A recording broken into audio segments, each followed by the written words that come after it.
Hello, welcome to the, some kind of class. It's 2 days after Friday the 13th and you're still here. As you all know, the U.S. Junior Championship and U.S. Junior Girls Championship is going on. And so, yeah, already the class is behaving badly. Okay. Obviously, if your mother wanted to close, she would have closed it. She's going to come back and forth. There's nobody here. All right. Anyway, if he closes it again, you can claim a draw. For obvious reasons. Exactly. There we go. Oh, back open again? Well, obviously it's going to stay open. There's nobody here. She wants to get in. Anyway, so it's hard to figure things out for yourselves. That's why I have to teach the class. So, as you all know, every year in St. Louis, they have the U.S. Junior Championship and the U.S. Girls Junior Championship. Now, when I played in the U.S. Junior Championship, people bid on it, and nobody bid on it, so it's always like in some hole somewhere. And there were no prizes, and the directors were terrible, and the prizes were terrible. Players were pretty good. And actually, all the top players played in the junior because they wanted to. The U.S. Girls Junior Championship didn't exist. They didn't have that tournament. Okay, then St. Louis, in 2010, I started working there. And I said, we had a staff meeting, and I got pretty sick from that. I got a staph infection. But anyway, the staff meeting, I said, we're the chess club and Scholastic Center of St. Louis. Since we're the Scholastic Center, we should have the U.S. Junior Championship. And they said, we agree, what's that? So I told them what it was, and then they've had it every year since. In 2011 or 12, I had an idea. I said, well, the U.S. Junior Champion, the winner goes to the U.S. Championship, which has always been like that, including this year. And I said, we should have the U.S. Girls Junior Championship, and the winner goes to the U.S. Women's Championship. And the chess club said, good idea. So we told the USCF about this idea, and they said, no, we don't want to do that. The reason they didn't want to do it, they claimed, is they have a girls or women's tournament at the U.S. Open that's open to anybody, and they didn't want to compete with their tournament. Their tournament's quite weak. Like, anybody can play. So the winner of that tournament shouldn't go to the U.S. Women's Championship because it's not good. Anyway, about 3 years after they didn't like my idea, they started doing my idea. And they had it like in the Rufus and Doofus, they had it somewhere. And then all of a sudden St. Louis said, like, can we have it? Because we have a good facility. So it's there now. Okay, and then everything I said is happening now. The winner goes to the U.S. Women's and so forth. Now, as you all know, that means they don't know, in the U.S. Junior Championship, occasionally a female plays because they're really high rated. For example, Irina Krush, Jennifer Shahade, etc. Mainly, etc. This year, Annie Wang is playing, and since you're American, if you can call yourselves American, although Donald Trump would probably have you guys kicked out. Anyway, you could say Wang because you could pronounce it wrong. Okay, I pronounce it Wang. No, nothing? Okay, not too bright. Okay. Anyway, so Annie is playing even though she doesn't belong in the tournament. The reason she got invited is they have a wild card, which is sort of new. So the St. Louis Chess Club can just say, you play. And then they're like, all right. So there's one wild card, and they picked Annie, and the reason is, a few months ago in the U.S. Women's Championship, Annie was killing it. And she sort of got unlucky. She got caught at the end by Nazi Pakidze, then she lost the playoff. But Annie was winning the whole tournament until the last round. I saw that. Yeah, so Annie was doing really well. Annie's a junior. They're like playing the junior. Okay, so round one, she lost, but then in round two, she beat a grandmaster with black. And then in round three, she lost again, but okay. I was worried she would get no points, but she's gonna get some points. Okay, so today, in this class, we're gonna talk about the U.S. Junior Championship, and my next class we'll talk about the girls. Okay, so I don't wanna show you the whole game, because then you'll fall asleep, and then the snoring ruins the sound. So I took parts of games. Okay, and this is happening right now. When these classes end today, the round starts. So like when the World Cup ends and when Wimbledon ends, then the junior starts. You can watch it live on the internet at more than one site. And it's US Junior and US Junior girls. Now, the one thing I want to say about the junior is when I played in the junior, there was between 0 and 2 grandmasters.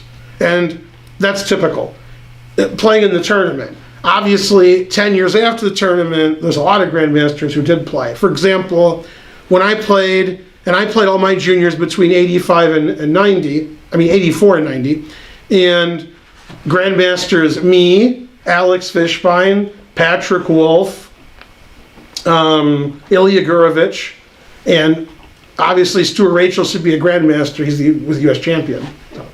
But he never got the grandmaster title, but he's over 2,600. And I'm probably missing somebody, and they're going to be mad at me. Oh, Alex Scherzer. Okay. So these people all played in the same junior, and they're all grandmasters, but they weren't grandmasters then. The strongest one I played in, as far as grandmasters, Fishbein and Wolf were both grandmasters, and they played in the same junior. Oh, also Max DeLugie played. Forgot about him. He played in 84. Okay. So I've had about 8 different people who were grandmasters or became grandmasters playing the US Junior. In this year's US Junior, unheard of 5 grandmasters are playing out of 10 players. Half the field is grandmasters. Wow. And it should be more than half, but Jeffrey Shang's not playing. Jeffrey Shang, as you all know, was World Junior Champion a year ago, or 2 years ago. So he's like, I'm the World Junior Champion. What's this all about? Okay. And the winner of the US Junior goes to the US Championship, which is very exciting, but Jeffrey Shang's going to go anyway. So, okay. Now, I was informed first prize is $6,000, and he's like, I'm not playing in that. So, when I played, first prize was nothing. It was you go to the US Championship. That was first prize. There wasn't any cash. Now there's like 20,000 in prizes. Okay. St. Louis has more money than nobody. Yeah. They read Newsweek instead of nothing. Okay. Also, St. Louis has a lot of nice everything. Boards and sets and wood and snacks. It's great. When I played in the junior, they were like, go to your dorm and we'll put the chessboard under your bed and maybe you'll play. Maybe. Okay, that's if they're being nice. Okay, yeah, exactly. Yeah, it wasn't nice when I played. Now, the first game is between a name only you can pronounce. I'm going to say Praveen Balakrishnan. That's good. Good enough. Against Ruifeng Li. Ruifeng Li is the highest rated player in the tournament. And before you get confused, these are the FIDE ratings, not the USCF ratings. Their USCF ratings are higher. Ruifeng Li's like 2680. So that's his FIDE rating. All right. Now they got this position where black is up a pawn, but this is isolated and these are doubled and the rook is teaching a lesson here. Okay, so in this position, black played the excellent move h5, attacking the rook. The rook moved away, and white was thinking, I'm attacking your knight.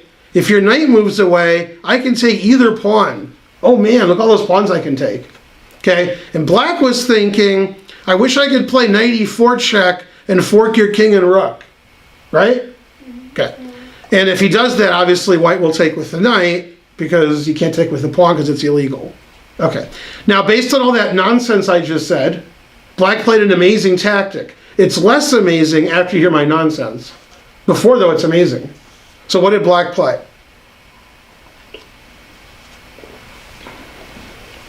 Should I play Sounds of Silence by Simon and Garfunkel? Yes. Okay. You know that song? Yes. Anybody? Man, if only that knight wasn't there, I could play knight e4 check. No, nothing. I tell them the answer, but they don't get it. Under 1400 class. Man, tough class.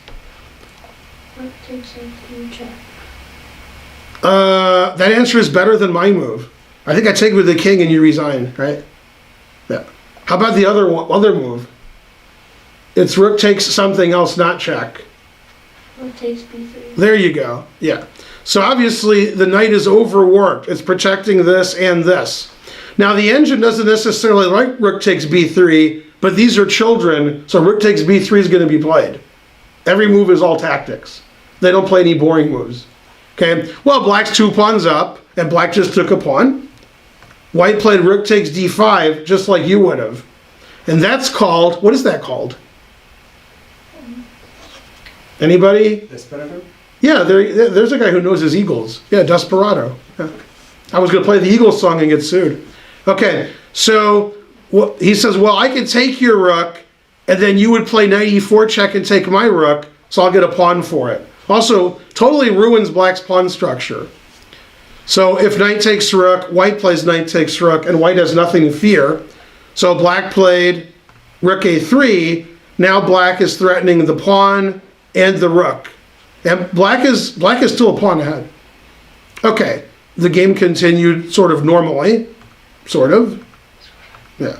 Okay, in this position, white made a very bad move, and the game lost interest. Here the game has a lot of interest. White should play king g4, keeping his pawn defended.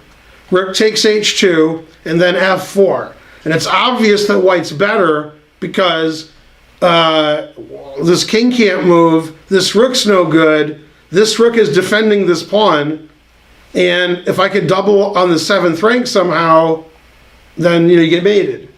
And the computer says white's like 0.6 ahead. Probably if two supercomputers were playing, it would be a draw. Probably. But I'd take white. Okay, but white had enough. Okay, he played the Popeye defense. He had all he could stand, can't stand no more. He just made sure the game was a draw. He took on h4, took on f3, and now black has the best rooks ever, as opposed to that rook on f6 that was terrible. Yeah, now white can never win. And the game was sort of boring then. Okay, and they agreed to a draw. And it should be all zeros, because I said so. Yeah, it still says white's a little better, but I think it's kidding. Yeah.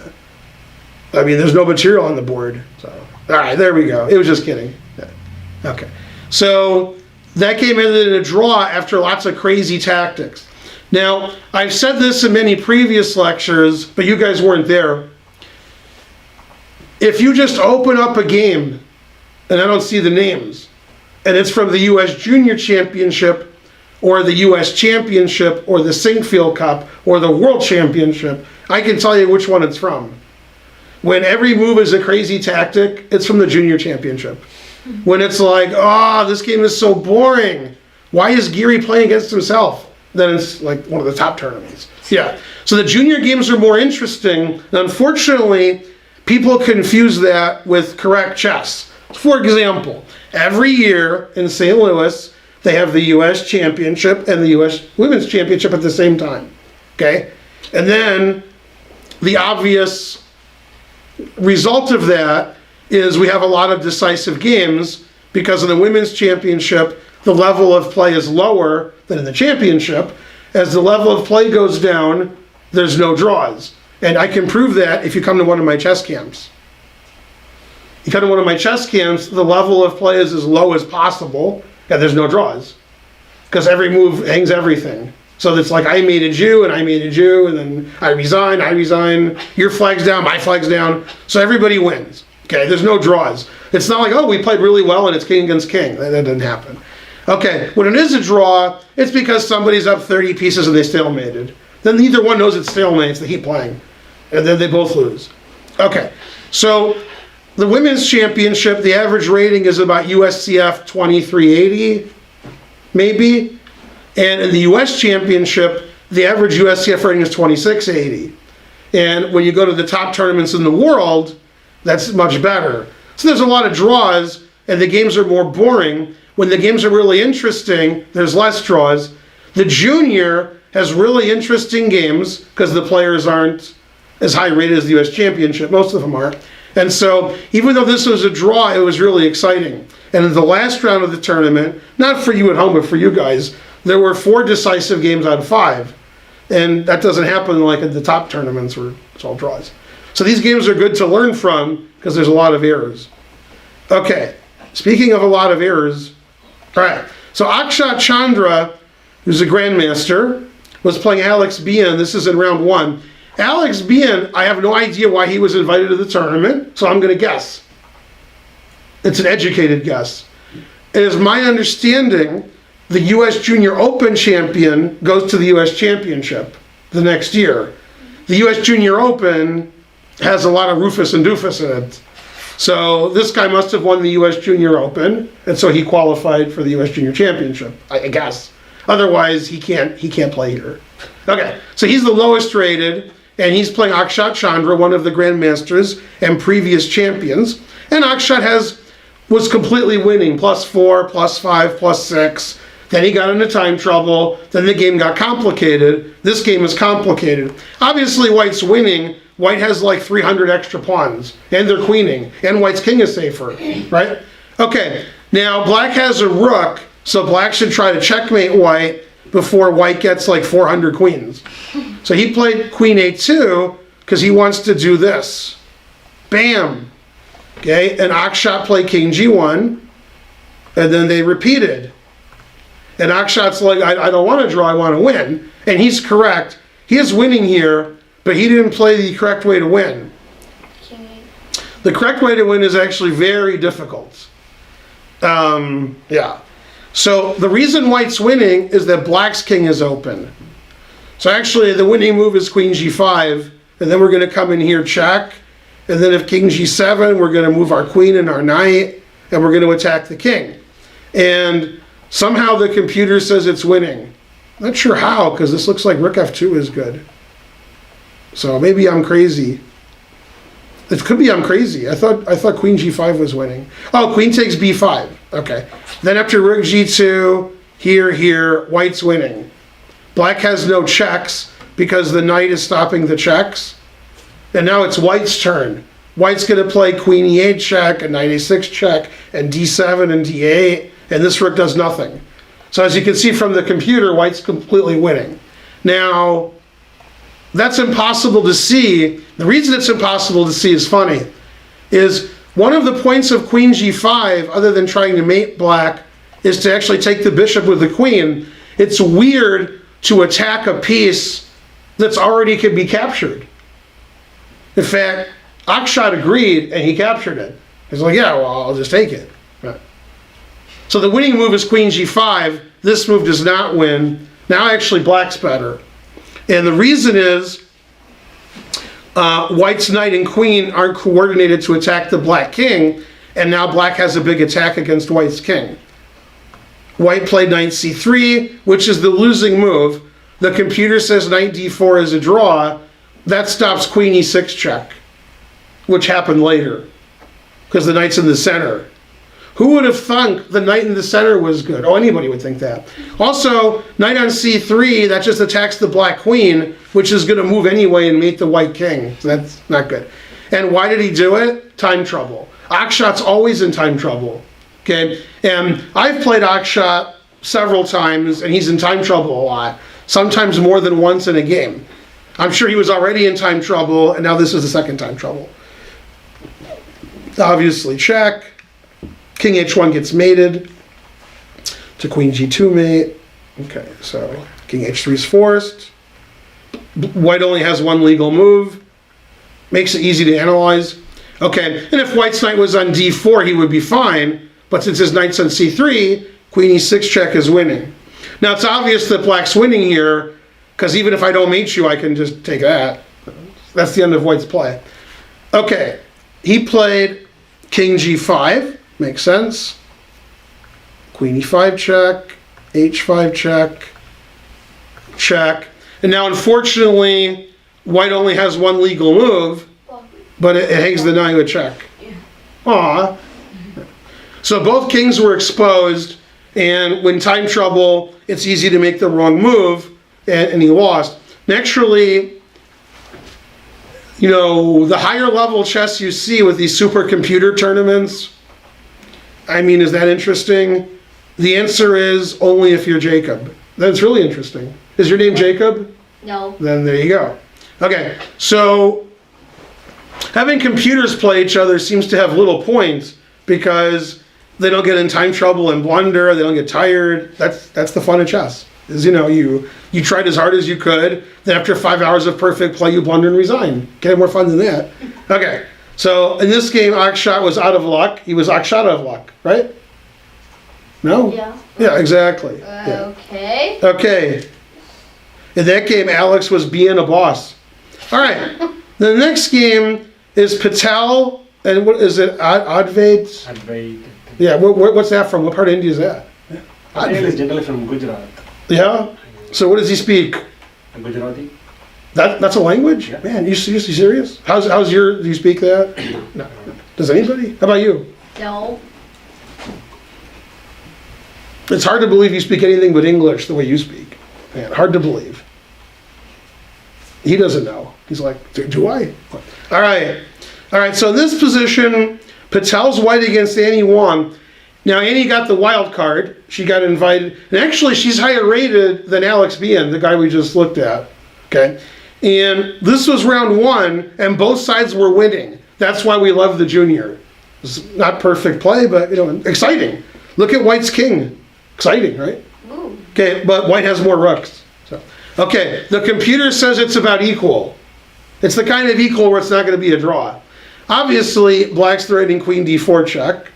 So White played d5. The computer plays bishop takes d5 and says Black's doing fine. Annie played rook e8. Now both pawns are attacked. Okay, confusing the audience. Okay, and Patel played e6, confusing everybody. That's a good move though. Takes, and now they made the time control. Okay, and rook takes the pawn on g3. Now, material's about equal. White's a little bit ahead, but again, White's king is pretty suspicious. Okay, queen f7 defending the knight. d6, passed pawn. Rook f8. Looks scary, doesn't it? Would you be scared if you were White? Yeah. Scared. Queen f1. Queen f2 mate. Queen f1 mate and 2. Yeah. Queen e2 defending everything. Queen f6. Takes the bishop. So Annie was like, you can't take my bishop because I'll mate you. And Patel says, no, I can take the bishop. Okay. Now, at the top level, where the players are top 10, top 20 in the world, it's about 95% when somebody sacrifices a piece, the players agree. It's winning or it's no good. And so if it's no good, the player doesn't do it. If it's winning, the other guy doesn't take it. At the lower levels, there's often disagreement. They analyze differently. And then we see who's right. So Black is like, you can't take my bishop, so I'm going to go here, threatening queen d4 check. That looks pretty good. Defends the bishop, attacks the pawn. Okay, maybe the knight can come in. And then White's like, no, I can take that. Okay, and Black's like, no, you can't take that. And White's like, yeah, there's no problem. Okay, and takes the rook, winning back the exchange. And now, surprising the audience, material's equal. Okay, now, the reason White did this sacrifice, or the Black did the sacrifice, Black probably thought, there's no way I can lose this. I'm threatening mate. I won back my material, and I got all these pieces defending my king. Unfortunately, if king goes to the h-file, White's better, right? Okay. And so Black has to play rook f7. You agree? Yeah. And after check, it's possible, I don't know, I wasn't there, I didn't talk to Annie. When Annie played the move, which gave up her bishop on e4, she might have seen this and thought, knight f8, what's the problem? Maybe. I'm not sure what she was thinking. After knight f8, there's a big problem. Rook takes f8. Rook takes f8 check, and then checkmate. That's a big problem. Okay, so Annie's forced to play king h7, and obviously nobody wants to have Black here. Black's done rook, and White has a passed pawn. Maybe Black will perpetual, maybe Black won't perpetual. But you wouldn't take Black when you're going to lose your draw. Those aren't good options. Okay, so she did this stuff, and now she played queen takes rook. And actually, I think if she keeps checking, maybe she's okay. But now she's losing. Bishop b2, threatening mate. And if you stop me from mating you, I got this guy. So you got to stop them both. So she tried to keep checking. And then after d7, there's not enough checks. There's a lot of checks, but they run out. Yeah. And that's the end of the checks. So that was a crazy game because the computer said much earlier than I showed you, White was winning, Black was winning, White was winning, equal. And then time trouble. And that's what we like to see. And normally, at the very highest levels, if you can sacrifice material for perpetual check, but there is no perpetual check, you wouldn't do it. And if there was, you would do it. Maybe the person wouldn't allow it. They sort of analyze really accurately. And I don't like to talk about Morphe. I never talk about Morphe. Morphe's opponents didn't analyze very accurately, and Morphe did. So we see a lot of games like this, where both sides have an idea, and somehow Morphe's idea always works. His opponents never do, because Morphe calculated better. And we see this at the lower levels. Both sides have their idea, and one of them didn't calculate right. They're like, oh, okay, I give up. And at the higher levels, they both realize that things win, lose, or draw, and so they don't do the things that lose. And when they're winning, they don't do the things that draw. So anything could have happened this game, but white won, because now white's threatening mate. Black has no checks. Black can easily stop the mate, but I'm going to queen. So, okay, it's going to say some crazy number. Yeah. Yeah, crazy. Yeah. Man, 16. All right, yeah, so it's winning for white. Okay, so Annie lost the first round, but that did not dissuade her. Okay, another fan favorite is Andrew Tang. And once again, let me explain why you're all confused. Okay, probably because Trump's president. So what happens is the general public likes to fall for stuff. They believe anything, right? So one of the tricks that's been pulled on you is the Polgar trick, right? You know who Polgar is? Yeah. Do you?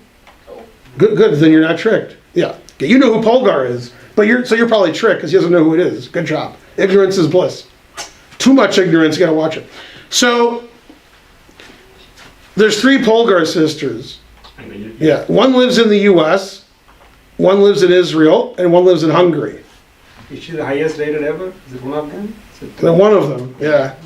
The general public doesn't know which one, so it's confusing. Okay, the one in Hungary, Judith Polgar, was top 10 in the world, and she's great.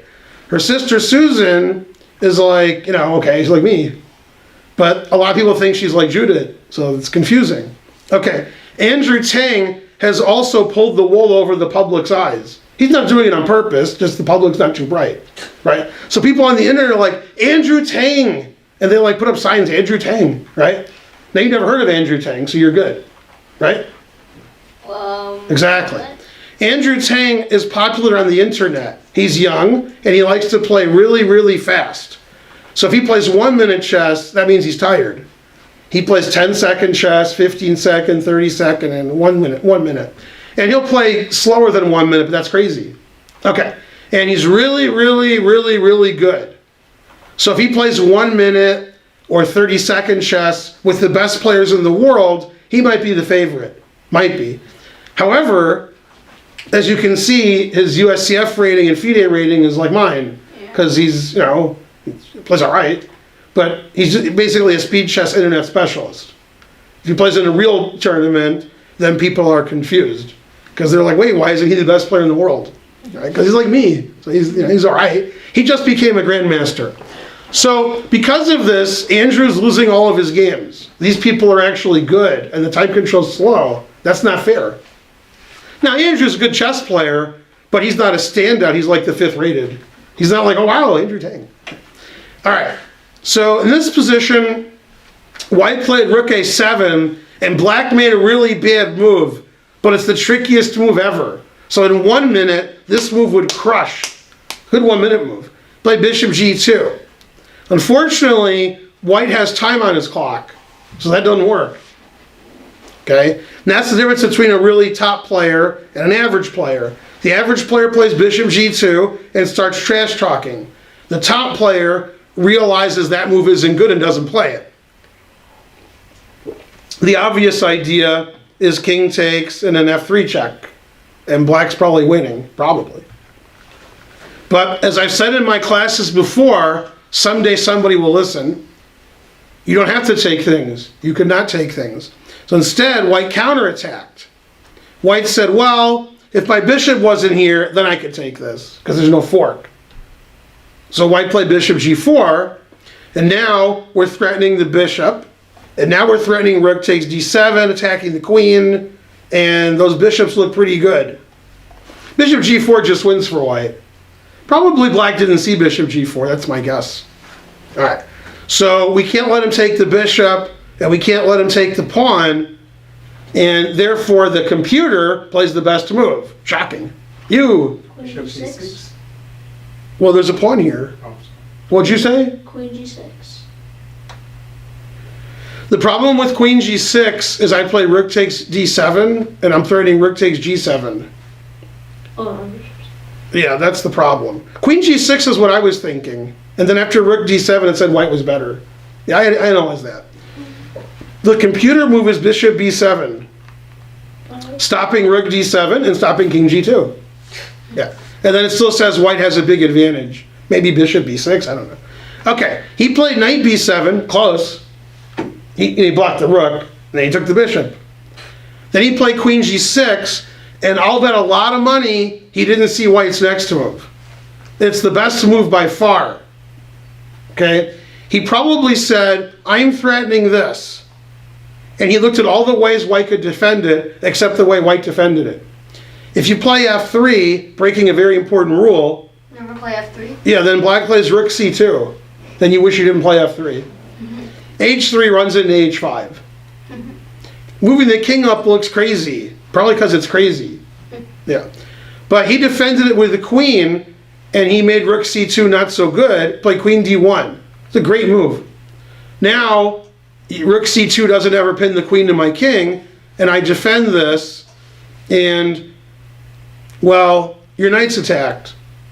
So you don't really have time to, win my bishop on g4, although you have to. So white's up a piece. He played there. Which move did you want to play? f3. f3, I could just move my king. Either g3 or h3, I guess. Either one. You mean f3 or h3? Yeah, g3 or h3. After f3. Oh. Yeah. Okay. He played h5, took the knight. Rook f7. Problem is if I go here, then this is annoying. And now he's down 2 pieces. He's going to win the bishop on g4, but that's not enough. So, and then he resigned. I think it's +7 for white. Yeah. +6, +8, Yeah. +9. Yeah. So black resigned. Black's down a bishop. This is attacked. This is coming. There's no checks for black. Yeah. So bishop g2 was really interesting, and then he resigned.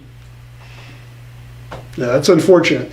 And Andrew Tang, for somebody his age, plays a lot of blitz chess on the internet. He's really good. Probably better than Magnus at like 30-second chess. But this isn't 30-second chess. So the public is once again fooled. Why isn't Andrew Tang winning the tournament? He's good on the internet when it's 10 seconds each. Okay. Now, the one thing I like about Andrew Tang is I had a game in the Spice Cup in St. Louis about 5 years ago-ish, and my opponent blundered, losing immediately. And when he did, I wrote the move down. And then before I made the winning move, out of the corner of my eye, Andrew Tang sitting next to me went, Yeah. Yeah. I think I watched Yeah, that and one, I'm sure. yeah, and he was like 2,300 then. Now his USCF 2,600. That's better. Yeah, I watched that on the lecture. Yeah, exactly. So Andrew Tang knows what he's talking about. Yeah. He's like, what a potser. Okay. Good job, Andrew. Okay, now, this is a game showing you can never let up. Annie's black against Ruifeng Li. Now, Ruifeng Li is famous because of his sister Rachel. No. Right? Maybe. Other way around. I don't know, Rachel might be better. Rachel's like 2 years old. 1,800. Are you ashamed? Say a little. Yeah. Well, his sister's just turned 8, and she's 1,900 now after the World Open. And she just turned 8.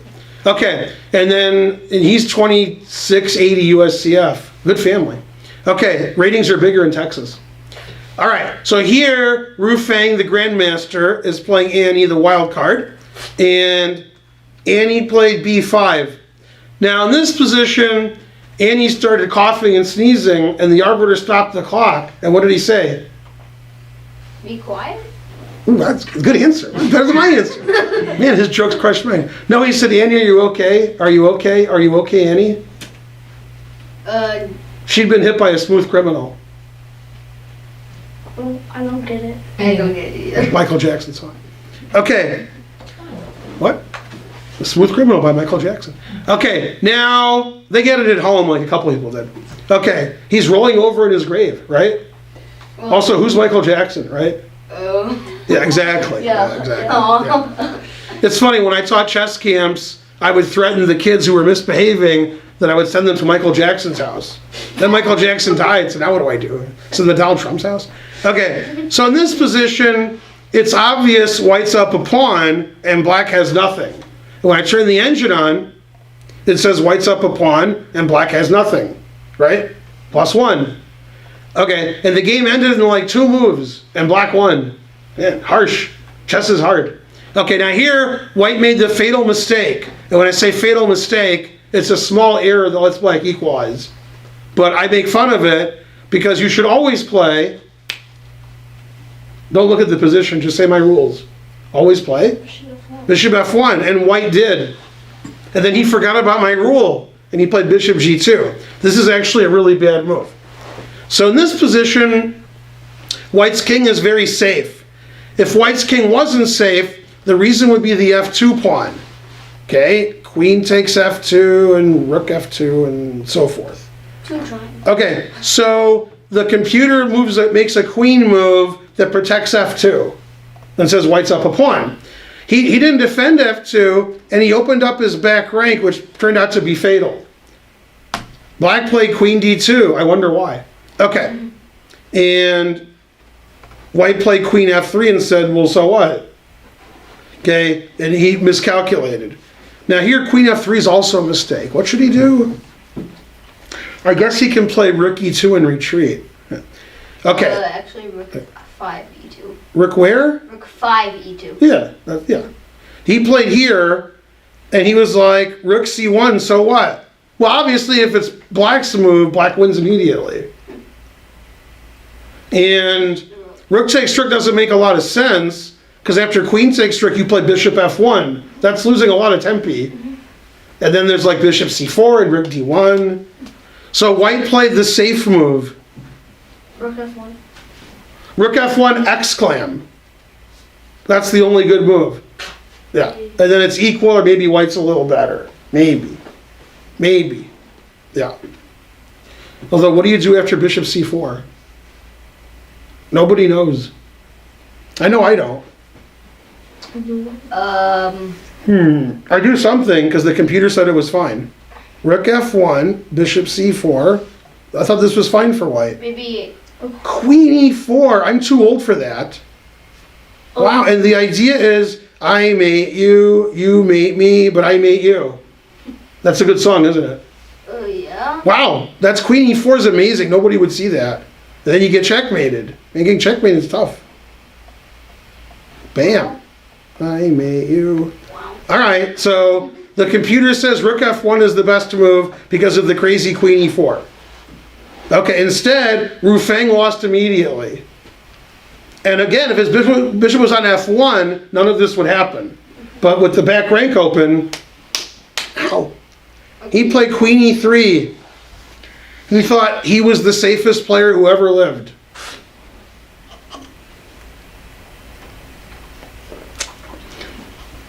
All right, who's good at solving the tactics puzzles?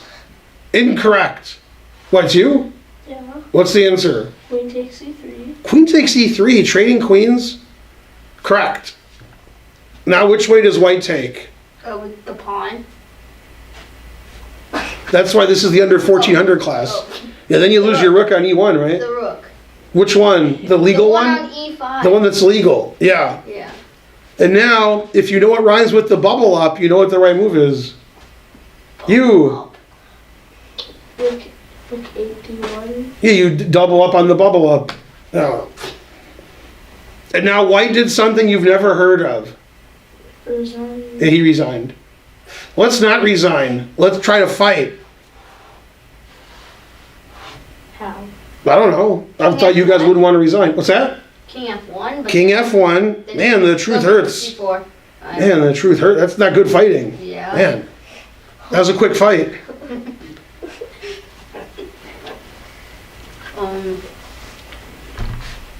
So white's up a pawn, white traded queens, and white resigned. Man, tough game. Then you turn the engine on, it says black wins. Rawr, right? Yeah. Yeah. Okay, so that guy's a grandmaster. He's up a pawn. The computer says there's nothing. Then 2 moves later, he resigns. Man, harsh. Chess is hard. At the lower levels like this, there's a lot of errors, and then you're like, an error, I win. Okay, and so those are the guys I like to play. Yes, no, don't do that. Now I'm no good, so even these guys beat me. So there's a tournament you never heard of called the Spice Cup, even though I talked about it earlier today. The Spice Cup used to be round robins. They'd invite 10 players and you play everybody. And I've played in some of those. Now the Spice Cup is, there's 40 or 50 players and it's a Swiss. And you play whoever you're paired with. I've played in those too. And the Spice Cup used to be in Texas when Susan was in Texas. And now it's in St. Louis, she's in St. Louis.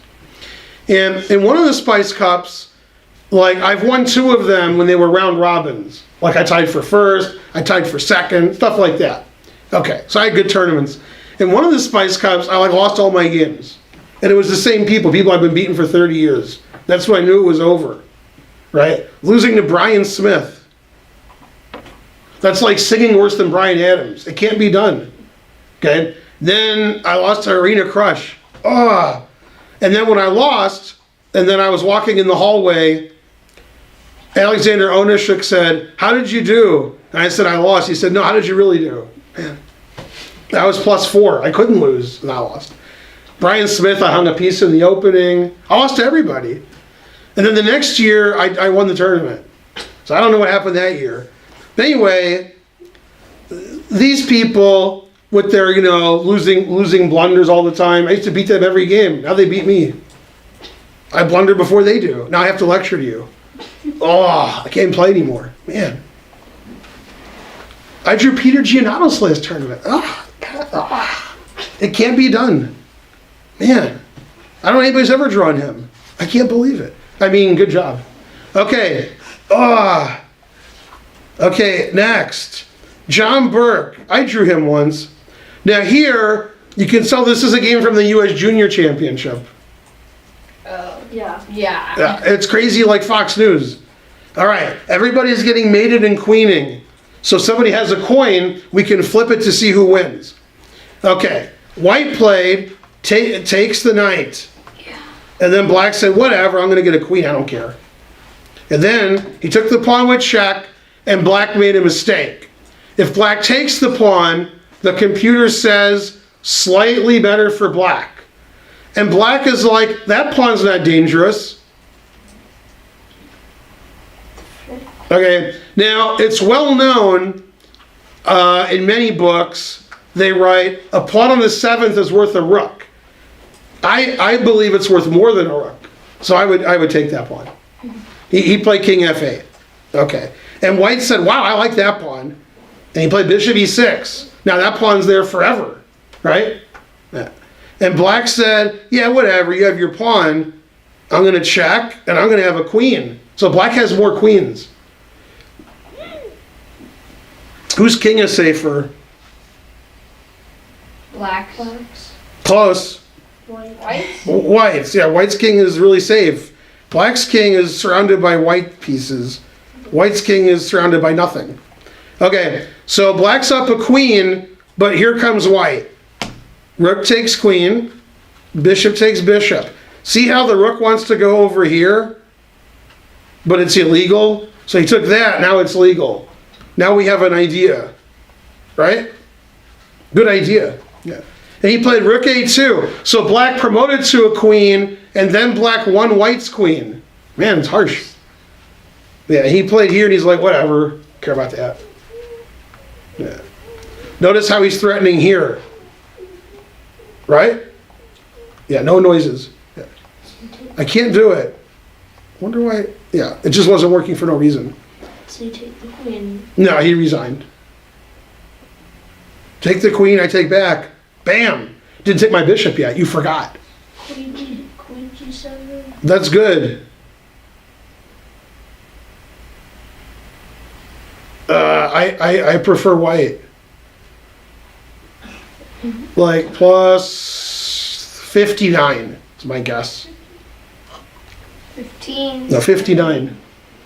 Or 55. No, 59. All right, 60. I was right. No, 59, I'll go down one. Yeah. Anyway, I prefer white. I was correct. Yeah.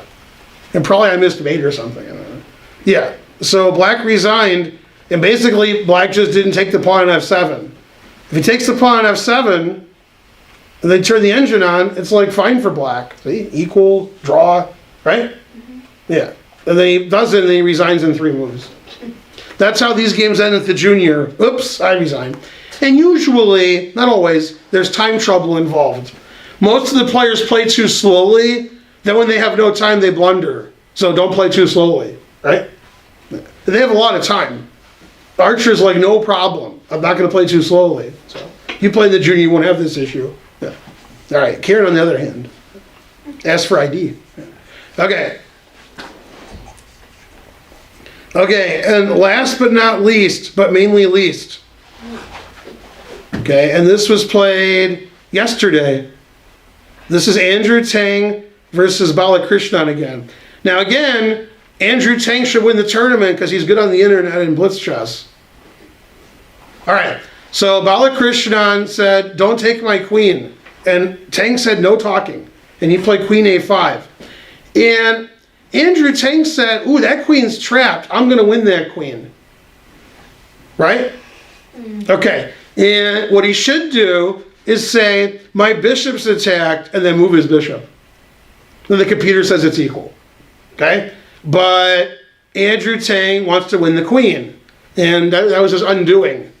So, again, if these players were the top in the world, and they saw what would happen, they would decide it's good for black. But these players are not the top in the world, and they're like, I win the queen. And then that's it. That's the analysis. I win the queen. So most people, when their bishop is attacked, they move it away. Yeah. But Andrew Tang said, I want that queen. So he played knight b2, and after losing his bishop, what was the point? Why do you do that? Why do you play knight b2? Any knight to c4. Any knight to c4, and he wins the queen. Hooray! Now, he did give all of his pieces away, but that's not the point. Okay, so bishop e8, saving his bishop. Bishop's attacked. Takes, takes.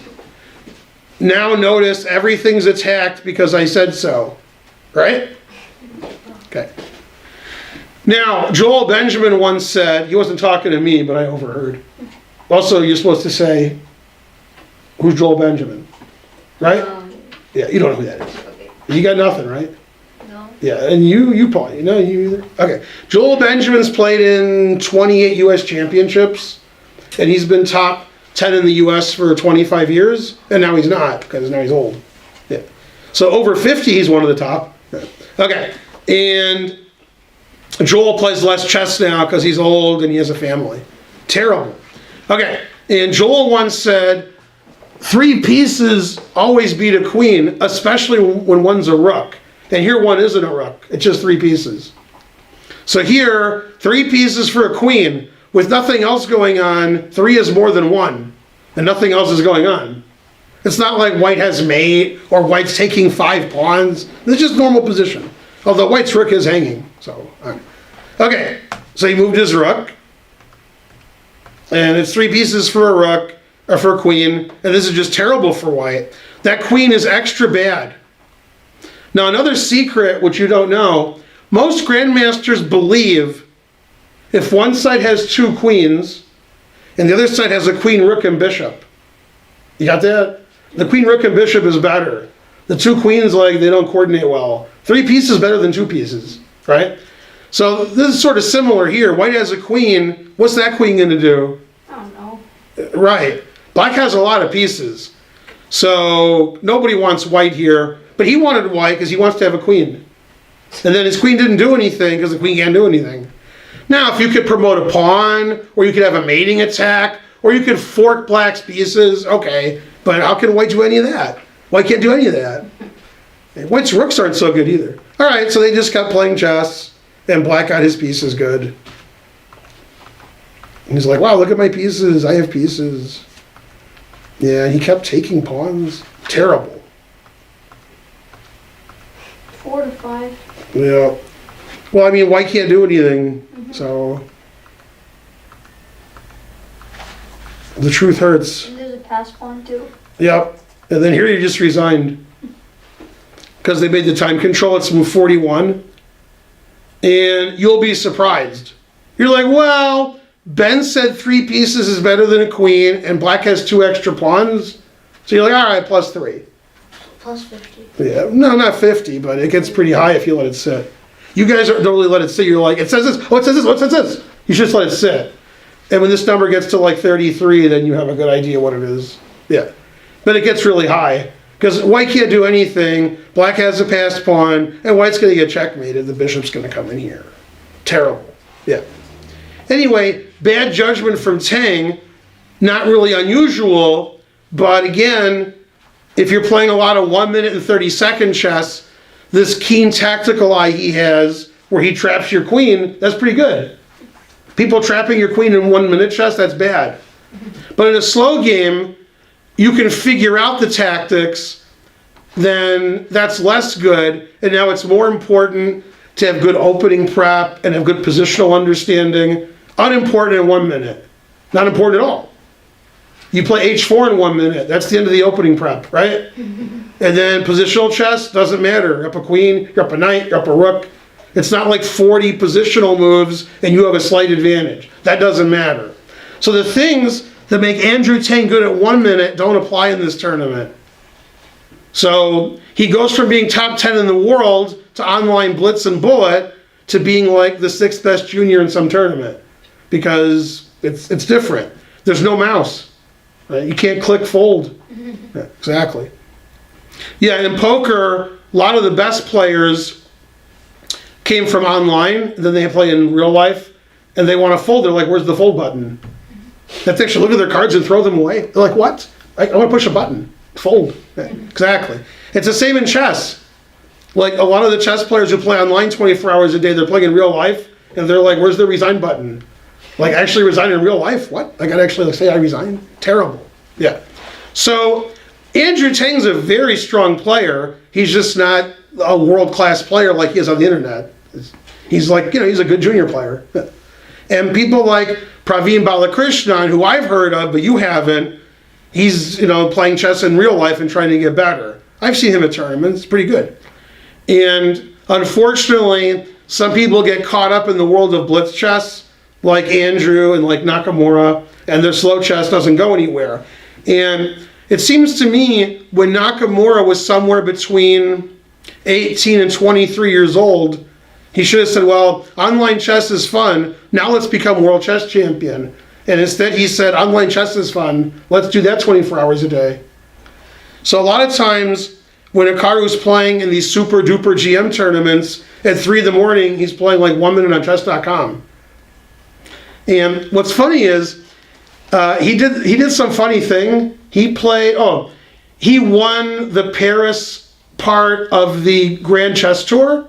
They played like hours and hours of blitz and hours of rapid, and then he won. He won like a lot of money and over the best players in the world. Okay, now, where was he? Paris, right? The tournament ended, what did he do? Go online, play some more blitz. There you go, yeah. And then like all night he was playing blitz chess. In Paris, after he played a blitz tournament for hours. You know why? I'm going to tell you why, because you don't know. There's nothing to do in Paris. You have to go to your hotel room and play blitz chess. You got that? You can't go and see the Eiffel Tower. You can't do anything. Okay. That's all you can do is go to your hotel and play blitz chess. Okay, now because of that, when they have like the candidates matches and tournaments and world championship, Hikaru's name is missing. But when they have the online blitz championships, Hikaru's name is right up there at the top. Yeah. Okay, now that could happen to Andrew Tang. He's so good at blitz chess online. I mean, he could beat Carlsen in a match. But if he plays in real life, he won't. So should he stop playing online and improve his slow game? And then he'll be like, wait, I was the best in the world, what happened? Or he could continue doing what he's doing, and his slow game won't get to where it should, like Hikaru. Hikaru was probably second or third best in the world when he was in his 20s, and he never improved. He just went down because he's just playing too much blitz chess. Happens to a lot of people. And usually people who are the best in the world, they don't do that nonsense. And unfortunately he does. And Andrew Tang is like that. But because of that, he has a huge following online. And some people, not me, think it's more important online. That's real life. This isn't real life. Real life is when they edit this video, put it online. That's real life. Wow. Exactly. So maybe Andrew Tang cares more about his persona online than he does in real life. Okay? Or he doesn't know what to do. He's so good at blitz online. Because of that, people think when they talk to me online that Andrew Tang is like 900 points better than me. Because probably his online rating is. Like, could you ever beat Andrew Tang? And I'm like, what? Like, I'm better than him. Now, online, he's better than me. That's for sure. Man, truth hurts. But in real life, he's okay. So, unfortunately, his tricks, which are for kids, they're not working against the kids. So, Ruifeng Li, who's a very good player and is the highest rated player in the tournament, he has half out of 3. And in 1984, when I played in my first junior in Ojai, California, the highest rated player was Max DeLugi. He was 100 points higher than everybody else. He had half out of 4. The juniors are tough. Right, we're tough players. So the U.S. Junior Championship is no joke. And a lot of these people want to play in the tournament because it's no joke. And when you play in some Swiss tournaments, you get pared down to a weak player, then you play a good player, then you play a weak player. That doesn't happen here. Everybody's good. And this is your competition for the future. In 10 years in the U.S. Championship, the names are the same, but you've played them in the juniors, right? You with some crazy comment. How many points does Andrew Tang have? Well, not many. Maybe half. Maybe I'm being nice. And then Ruifeng Li has half. Man, harsh. These were the favorites going into the tournament, but yeah, not good. All right, next lecture, which will be in half an hour, is on the girls' tournament. Also some surprises. Some. But yeah, there's always surprises in the junior tournaments. And you guys know that even from the open junior tournaments, when you go to the nationals and super nationals. Remember Mickey beat Costello? Oh, yeah. Well, I can ask you, remember? What? When Mickey beat Costello in the first round? Yeah. Was Costello like the 2270 and Mickey was 1370. Yeah, the truth hurts. Yeah, in junior chess, there's a lot of upsets. Because the lower rated juniors are pretty good. And the higher rated juniors are like, no, where's the old men that I beat? Rawr. Yeah, exactly. All right, see you next lecture. Da-dun, da-dun, da-da-da-da, da-da-da. All right.